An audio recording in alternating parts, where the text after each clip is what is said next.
So, Dissidia has nothing to do after you finish the single player.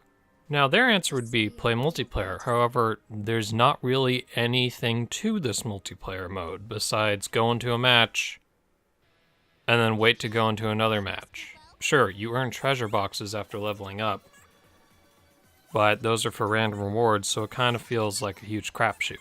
But the thing is, in past games, and by that I mean Duodecim, because the first one doesn't count anymore because of Duodecim, they had this cool mode called Labyrinth mode, where it was sort of like this roguelike thing where you would go into like this, I guess, a labyrinth, which was a series of rooms that had branching pathways, and you would start with no equipment, and you would just go in and you'd fight battles within each room in specified order, and you'd acquire more gear to build up your loadout and new party members.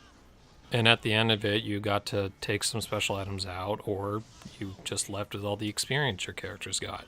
And so I'd like to take a look at how this mode might be handled if it was made in NT. Now, the thing is, it's kind of hard to do equipment loadouts because this game's combat was designed around balance. However, the game does have a way for its loadout, and that's your party composition. Now, you could probably pick a character to go in with. That's one way of doing this. Or you get to choose from a couple of them at the beginning to give more variety, I guess, so that you don't always pick Zidane or always pick Bartz or always pick Ishtola and then just win. And so I was thinking that as you fight battles, you can acquire new X skills to equip to your character and maybe acquire new party members and then equip X skills to them.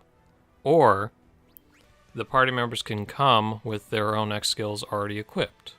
See, each character has like an in-game loadout. It's their 2 X skills and their HP skill. And your AI members have difficulty levels. That's a bunch of different factors right there that the dev team can play around with in order to provide a randomized experience. For example, in one run, you might find a Bronze Terra who has Bravery Regen and Bravery Siphon. But then later on, you might run into a Silver Terra who's got Poisonga and Provoke, which aren't the type of skills I would put on Terra. But if she's a Silver, that means this Terra will be better in fights than the Bronze Terra. So you and your ever-changing party would advance through a series of battles, and you're given a tiny map, and arcade mode kind of already has this. There's that little pathway you move down, and there's a bunch of different battles to choose from. Well, you already got that. Just make it so that the pathway is branching, like in the single player, and that's kind of it. Now, how rewards would be handled out would probably... You can either get Gil, or maybe there's specialized banners, icons, and even outfits that you can only find at certain nodes on the Labyrinth.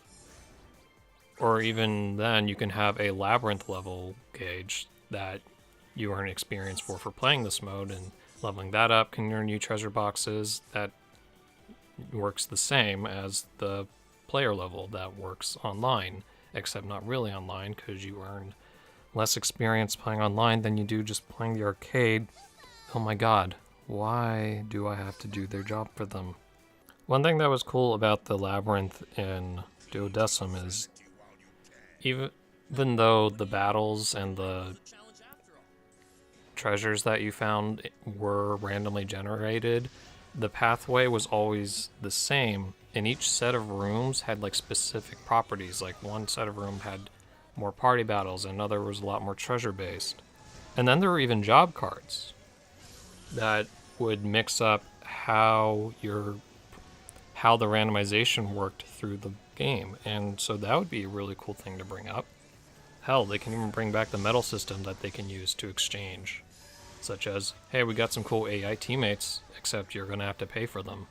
As you level up your player level, you gain story bonuses. So it's possible that they can also put in Labyrinth bonuses, which probably operate the same way, either by buffing your player characters' bravery numbers, attack damage, and HP, or it can make it so that when you start a new run, you have higher ranked teammates. Because, I mean, you'd probably start off this mode only with bronze people, but maybe after an upgrade you can get silver guys. Who knows? There's so much you could do with any level of effort. Like a rematch option. Or core battle online, for Christ's sakes.